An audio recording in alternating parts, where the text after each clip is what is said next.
Okay, students, are you able to see the screen? Yes, ma'am. Yes, ma'am. Okay, if you have any problem regarding yesterday's topic, you can ask me. ये वाला British member of Indian civil service claim that, ये जो last 3 lines है ना, ये वाला British member, अच्छा, Indian civil services के जो ब्रिटिश मेंबर थे यहाँ पे, जो लोग good morning ma'am. Good morning, जो काम कर रहे थे, मतलब उन्होंने करा था पहले, ठीक है, ब्रिटिश मेंबर थे वो, और उन्होंने ये अपना वो दिया था स्टेटमेंट कि फ्यूचर में इस तरीके से आप अपना फ्यूचर जो है वो इलिटरेट लोगों के हाथ में पकड़ा रहे हैं, ठीक है, कि वो इतने लाखों लोग, ये अपने आप में एक तमाशा बनाने जैसा है।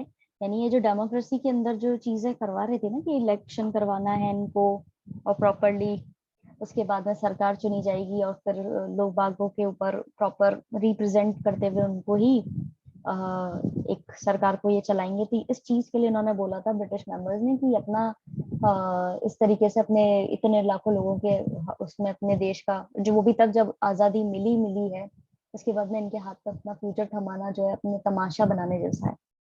ये मतलब था इस चीज का। Okay ma'am, thank you.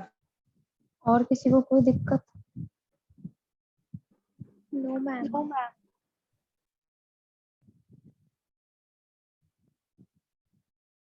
Okay. No ma'am. The elections had to be postponed twice and finally held from October 1951 to February 1952. Elections जो है postpone किए गए 2 बार और finally वो कराए गए अक्टूबर 1951 से 1952 के बीच में. But this election is referred to as the election 1952 election since most part of the country voted in January 1952. अब ये जो election है भले ही अक्टूबर में 1951 में शुरू हुए थे और 1952 तक कंप्लीट हुए थे, लेकिन इसको बोला यही जाता है कि ये इलेक्शन जो है 1952 के अंदर ही हुए थे। क्यों? क्योंकि कई सारे देश के हिस्सों में जो है लोगों ने वोट किया था जनवरी के अंदर 1952 में, इसलिए It took 6 months for the campaigning, polling and counting to be completed. 6 महीने लगे कैंपेनिंग करने में, पोलिंग करने में और फिर काउंटिंग करने में। इलेक्शंस वर कॉम्पिटेटिव, इलेक्शंस जो है वो काफी कॉम्पिटिशन था। There were on an average more than 4 candidates for each seat, और अब अगर एवरेज देखा जाए तो करीब हर एक सीट के लिए 4 उम्मीदवार थे। The level of the participation was encouraging, more than half the eligible voters turned out to be vote on the day of elections. अब पार्टिसिपेशन की जो भावना थी लोगों के अंदर वो काफी एनकरेजिंग थी, उस समय में काफी प्रोत्साहित थे लोग बाग, क्योंकि आधे से ज्यादा जो एलिजिबल वोटर्स थे उन्होंने अपना वोट दिया था इलेक्शन के दिन पे। अगर आप, अब ये लाइन क्यों लिखी गई है, वैसे देखा जाए ये लाइन तो बहुत ही कॉमन है कि आपको वोट देना चाहिए, लेकिन अगर आप प्रेजेंट सिनेरियो देखोगे ना तो आज के जमाने में भी लोगों को बार बार जागरूक करना पड़ता है, पढ़े लिखे लोगों को भी जागरूक करना पड़ता है कि भाई आप वोट दो। कई सारे आपको ऐसे व्यक्ति देखने को मिल जाएंगे जो पूरी तरह से एजुकेटेड है अच्छे तरीके से, लेकिन स्टिल वो वोट नहीं देते हैं जाकर के, बोले कि हमारे वोट से क्या ही फर्क पड़ जाएगा, उनकी ये थिंकिंग होती है। तो ये उस समय में इतने ज्यादा प्रॉपर एलिजिबल वोटर्स का वोट देना इलेक्शन वाले दिन अपने आप में काफी एक सरप्राइजिंग इम्पैक्ट की तरह था। When the results were declared, these were accepted as fair even by the losers. जब रिजल्ट डिक्लेयर हुए तो जो हारने वाले थे उन्होंने भी पूरी तरह से अपनी इस रिजल्ट को एक्सेप्ट किया, भले वो हार गए। उन्हें मालूम था कि हाँ ये प्रॉपर फेयर तरीके से करवाए गए हैं election.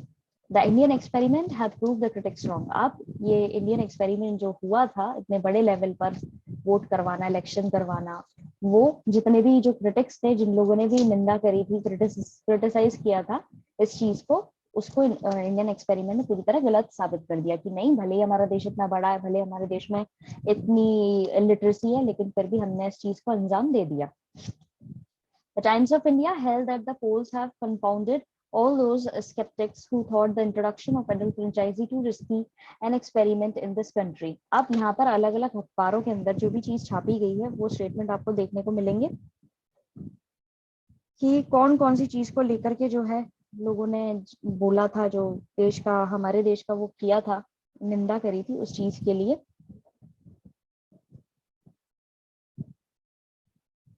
Wait a minute, students.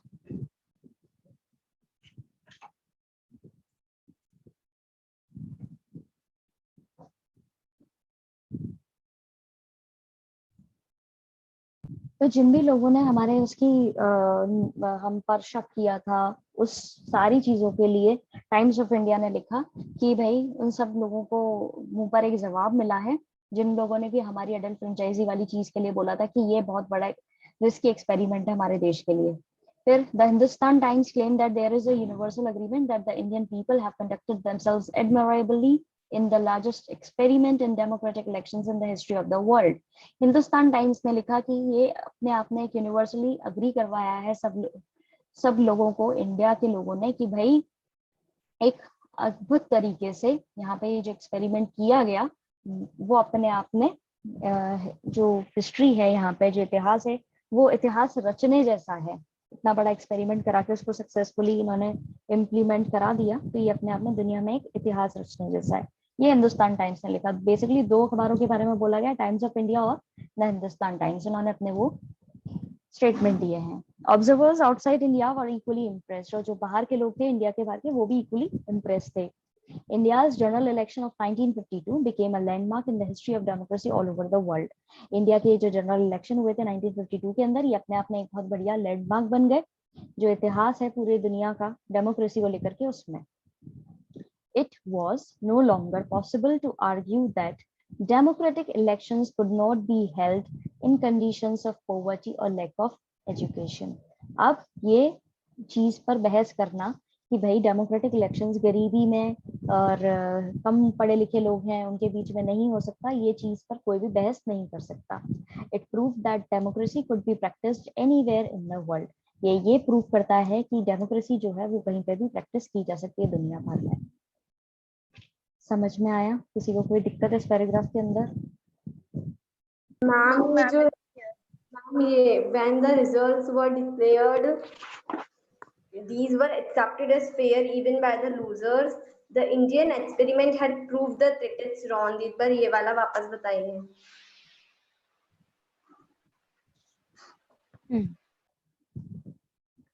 भाई जब रिजल्ट आए, अब जैसे कोई कंपटीशन आपके स्कूल में कराया जाता है तो रिजल्ट आते हैं, तो सब यही बोलते हैं ना कि हाँ ठीक है, जो जीता वो सही तरीके से जीता है, कोई चीटिंग नहीं हुई, और जो हारा वो भी अपने उसकी किस्मत रही वैसी, नहीं रहे उसके एफर्ट्स उतने।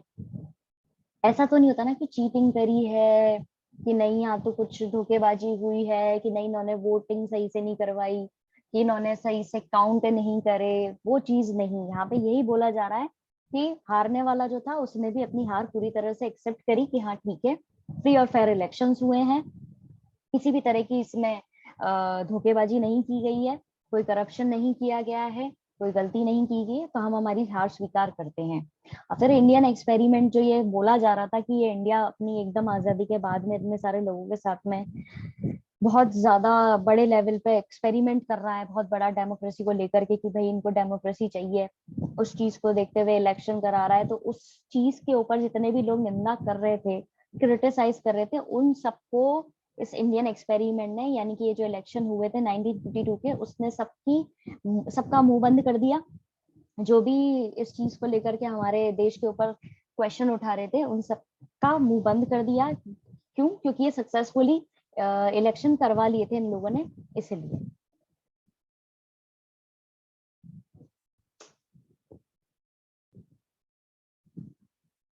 अब समझ आया? Yes ma'am, thank you. अब आगे बढ़ते हैं। Congress dominance in the first 3 general election. अब क्या आपको ये देखने को मिलेगा कि कांग्रेस पार्टी जो है वो सबसे पुरानी पार्टी रही है, ठीक है, और उसने कैसे पहले के 3 इलेक्शन जो हुए, अभी तो हमने सिर्फ 1952 का ही पता पड़ा है हमें कि पहला ये जनरल इलेक्शन जो है 1952 के अंदर हुआ था। इसकी डेट याद रखना, अक्टूबर 1951 से फेब 1952 तक ये चला था, और इसको बोला लेकिन यही जाता है कि इलेक्शन हुआ था 1952 के अंदर, ठीक है। 51 वाला जिक्र जो है वो नहीं ज्यादा किया जाता है। तो इसके अंदर आपको ये देखने को मिलेगा कि कैसे कांग्रेस जो है वो डोमिनेट करती हुई आई है पहले के 3 इलेक्शन, क्योंकि उस समय कांग्रेस जो थी वो काफी एक इम्पोर्टेंट पार्टी की तरह देखी जाती थी, क्योंकि इसके काफी ज्यादा लीडर्स थे, काफी लोग इससे जुड़े हुए थे, और ये ही एक अच्छे लेवल पे काम कर रही थी। काफी छोटी छोटी और पार्टीज थी, लेकिन वो उनका इतना वर्चस्व जो था इतना स्ट्रांग नहीं था। तो पहले जनरल इलेक्शन में जो भी जीत मिली जिनको भी मिली उससे कोई भी सरप्राइज नहीं था। सबको पता था कि इंडियन नेशनल कांग्रेस जो है वही इलेक्शन जीतेगी। कांग्रेस पार्टी जो थी वो बहुत पॉपुलर थी और उसकी लेगेसी जो थी नेशनल मूवमेंट से ही शुरू हो गई थी। यानी कि जब ये आजादी के लिए काम कर रहे थे तब से ही कांग्रेस पार्टी जो है उसका काफी इंपॉर्टेंट रोल जो है उसने प्ले किया था।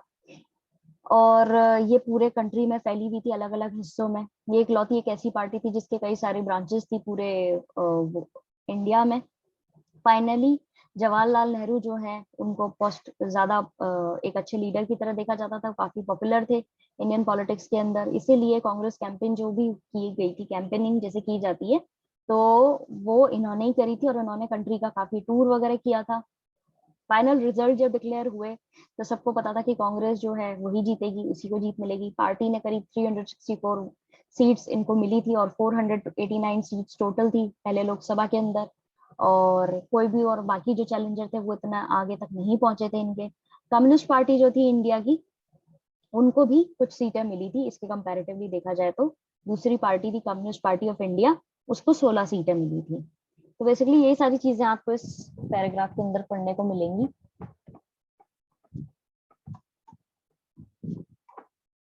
Congress dominance in the first three election in general elections. Dominance का मतलब कोई बता सकता है?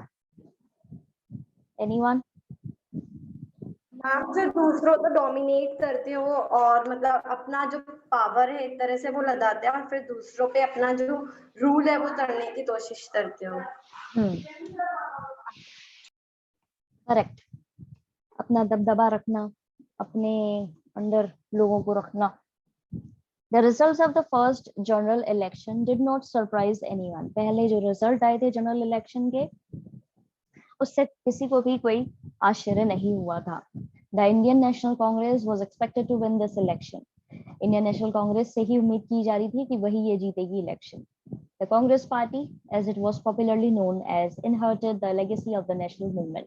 कांग्रेस पार्टी, जिसको ये इंडियन नेशनल कांग्रेस की बजाय इसको कांग्रेस पार्टी के तौर पे जाना जाता था, ये पॉपुलरली इसी नाम से फेमस थी, आज भी है। इनकी एक लेगेसी चलती हुई आ रही थी, एक पूरी तरीके से पहले से ही जो इनका बोलबाला है वो चलता आ रहा था नेशनल मूवमेंट के टाइम से। It was the only party then to have an organization or spread all over the country. ये इकलौती ऐसी पार्टी थी जिसकी ब्रांचेस जो है पूरे ऑल ओवर कंट्री में फैली हुई थी।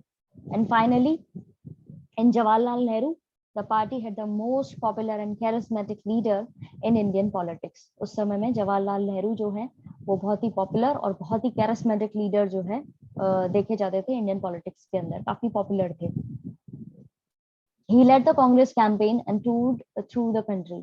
इन्होंने कई सारे कांग्रेस कैंपेन में हिस्सा लिया और इन्होंने इंडिया का टूर किया।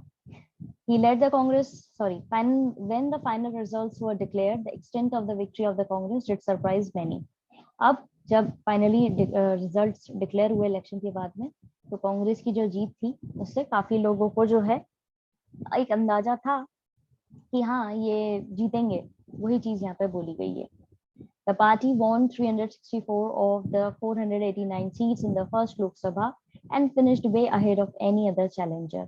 पार्टी को 489 सीट्स में से 364 सीट्स मिली और बाकी जितने भी इनके कॉम्पिटिटर थे उनसे ये काफी ज्यादा आगे थे। The Communist Party of India that came next in terms of seats won only 16 seats. और जो दूसरा इनका कॉम्पिटिटर था वो था कम्युनिस्ट पार्टी ऑफ इंडिया, उनको जो इनके जस्ट बाद में आए थे वो उनको सिर्फ 16 सीटें मिली थी। The state elections were held with the Lok Sabha elections. State election भी कराए गए थे लोकसभा इलेक्शन के उसमें। The Congress scored big victory in those elections as well. जो स्टेट इलेक्शन कराए गए थे उसमें भी कांग्रेस को बहुत बड़ी जीत मिली। It won a majority of seats in all the states except Travancore, Cochin, parts of today's Kerala, Madras and Orissa. अब इस चीज को मार्क कर लीजिएगा, जो स्टेट इलेक्शन कराए गए हैं लोकसभा इलेक्शन के बाद में, उसमें कांग्रेस जीती है काफी ज्यादा। कुछ मेजोरिटी के हिस्से जो थे वहां पे ये नहीं जीती थी, जैसे कि ट्रेवनकोर, कोचीन जो आज के केरला का ही हिस्सा है, मद्रास और उड़ीसा, यहाँ पे इनको जीत हासिल नहीं हुई थी। Finally even in these states the Congress form the government. फिर फाइनली इन स्टेट्स के अंदर भी कांग्रेस ने सरकार बना ली। So the party ruled all over the country at the national and state level. तो पार्टी जो है वो रूल कर रही थी देश में नेशनल लेवल पर भी और स्टेट लेवल पर भी। As expected, Jawaharlal Nehru became the prime minister after the first general election. और जैसे कि उम्मीद की जा रही थी, जवाहरलाल नेहरू ही जो है उनको पहले प्राइम मिनिस्टर के तौर पर सेलेक्ट किया गया। समझ में आया किसी को कोई दिक्कत? Ma'am no problem. अब आप देख सकते हैं यहाँ पे आपके सामने एक मैप दिया हुआ है जिसमें बताया गया है कि कहाँ पे कितना रूल किया है इन्होंने। इसको येलो कलर जो है उससे सिंबलाइज किया गया, रिप्रेजेंट किया गया है, तो कांग्रेस के द्वारा चलाई रूल की जा रही थी ड्यूरिंग 1952 से 1967 तक। आप देख सकते हैं कि काफी हिस्सों में जो है आपको येलो कलर देखने को मिल रहा है। केरला जो है डेमोक्रेटिक लेफ्ट फ्रंट का था 1957 से 1959, इसके बारे में आप आगे पढ़ेंगे। यहाँ पे कांग्रेस जो है वो नहीं कर पाई है। अब यहाँ पे आप 1952 का जो है वो देख सकते हो इलेक्शन, उसमें आपको जनरल इलेक्शन की वो दे रखा है, एक ग्राफ भी दे रखा है नीचे कि कांग्रेस जो है इंडियन नेशनल कांग्रेस उसको 364 सीट्स मिली थी और बाकियों को 34 और फिर IND करके है 37, CPI जो है उसको 16, ऐसे कई सारी पार्टीज छोटी मोटी पार्टीज के नाम दे रखे हैं। फिर 1957 के अंदर जब जनरल इलेक्शन हुए तब कांग्रेस को 371 सीट्स मिली थी।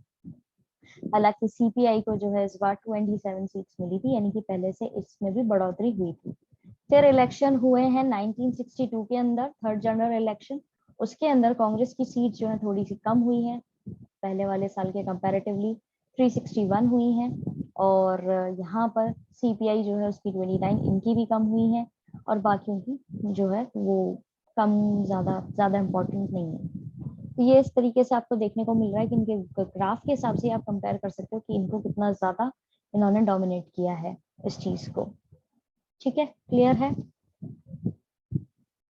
Yes ma'am. ओके, अब है आलोक।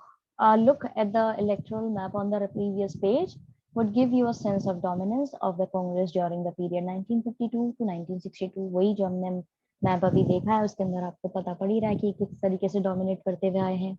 In the second and the third general elections held in 1957 and 62, respectively, the Congress maintained the same position in the Lok Sabha by winning the 3/4 of the seats। अब जो second और third election हुए थे 57 और 62 के अंदर, वहां पे भी कांग्रेस ने अपनी जो पोजीशन है वो काफी मेंटेन करी है, 3/4 सीट्स जो थी पूरे लोकसभा की वो जीतते हुए। None of the opposition parties could win even 1/10 of the number of seats won by the Congress। और जो बाकी जितनी भी ऑपोजिशन पार्टीज थी उनको 1/10वां हिस्सा भी जो है प्रॉपर लोकसभा की सीट्स का वो भी वो हासिल नहीं कर पा रहे थे। In the state assembly elections, the Congress did not get majority in a few cases। State assembly elections जो दूसरे इलेक्शंस थे स्टेट लेवल पे, वहां पर इनको कुछ जगहों पर मेजोरिटी नहीं मिली थी। The most significant of these cases was in Kerala in 1957 when a coalition led by CPI formed the government। अब ऐसा क्यों नहीं मिला था इनको? स्टेट इलेक्शन में इनको कैसे केरला के अंदर जीत हासिल नहीं हुई थी?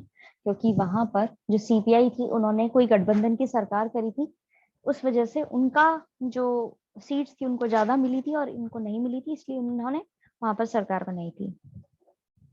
Apart from the exceptions like this, Congress controlled the national and all the state governments।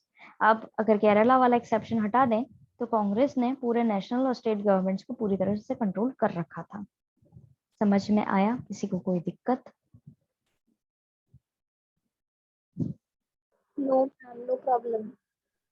No ma'am. अब आपसे क्वेश्चन जब पूछा जाएगा कि आपको, वैसे तो ये फिगर्स नहीं पूछे जाएंगे कि पहले इलेक्शन में कितना था, सेकंड में कितना था, थर्ड में कितना था, लेकिन ये जो चीज बोली गई है ना आपको यहाँ पर कि भाई इनको 1/10 सीट्स भी नहीं मिल रही थी और इनको जो है जनरल इलेक्शन के अंदर इन्होंने 3/4 सीट्स जो है वो हासिल कर रखी थी, ये इस तरह के शब्दों का प्रयोग अगर आप अपने आंसर के अंदर करेंगे तो आपका आंसर जो है काफी इफेक्टिव रहेगा।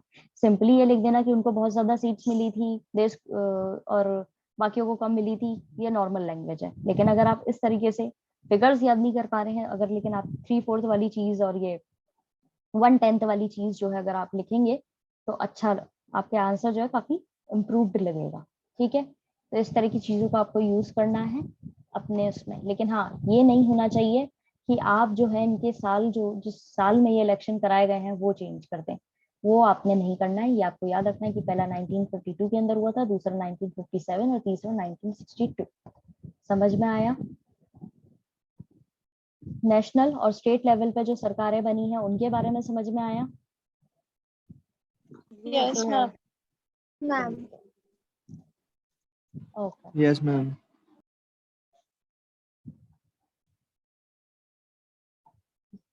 अब आते हैं इधर। The extent of the victory of the Congress was artificially boosted by our electoral system. अब ये किस हद तक जो जीती है कांग्रेस, उसको इतना बढ़ावा कैसे मिला? जो ये इलेक्टोरल सिस्टम था उसकी वजह से उसको काफी पावर मिली। The Congress won 3 out of every 4 seats, but it did not even get half of the votes.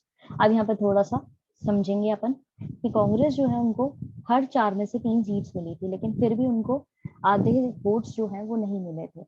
1952 के अंदर देखा जाए तो for example Congress obtained 45% of the total votes. Congress को पूरे टोटल वोट्स में से 45% वोट्स मिले थे, but it manage to win 74% of the seats. लेकिन फिर भी इन्होंने मैनेज किया कि इन्होंने 74% जो सीट्स हैं वो इनको मिल गई थी। सोशलिस्ट पार्टी भी हुई है उस समय में। The second largest party in terms of votes secured more than 10% of the votes all over the country. Socialist party जो थी वो सेकंड लार्जेस्ट पार्टी थी वोट्स के हिसाब से देखा जाए तो, और उसको करीबन यहाँ पे इसको 45% मिले, इसको यहाँ पे 10% वोट्स मिले थे कंट्री में, but it could not even win the 3% of the seats. लेकिन इनको 3% सीट भी जो है वो नहीं मिली थी। यहाँ पे इनके पास में कितनी सीट्स थी? 74%। How did this happen? ये कैसे हुआ? For this you need to recall the discussion about the first past post method in your text book Indian constitution at work last year. जो आपने last year first past post the first past the post method जो आपने पढ़ा था political science के अंदर 11th class के अंदर, उसको आपको रिकॉल करने की जरूरत है। उसको वापस से आपको पढ़ने की और याद करने की जरूरत है, जिसमें आपको समझ में आएगा कि किस तरीके से यहाँ पर काम हुआ है। समझ में आया? पैराग्राफ किसी को कोई दिक्कत? No, ma'am. कल No, आप ये ma'am. फर्स्ट पासपोर्ट वाली जो No, चीज है ma'am. ये आप वापस से पढ़ के बैठेंगे, और कल मैं सबसे ये नेक्स्ट जब भी हमारी क्लास होगी तो मैं आपसे ये पूछूंगी, आप मुझे एक्सप्लेन करेंगे कि ये क्या था। ठीक है? That's it for today. आज हम इतना ही कर रहे हैं। I am going to send you link for your next class and अपनी प्रॉब्लम्स इकट्ठी कर लीजिएगा। ओके? Thank you, ma'am.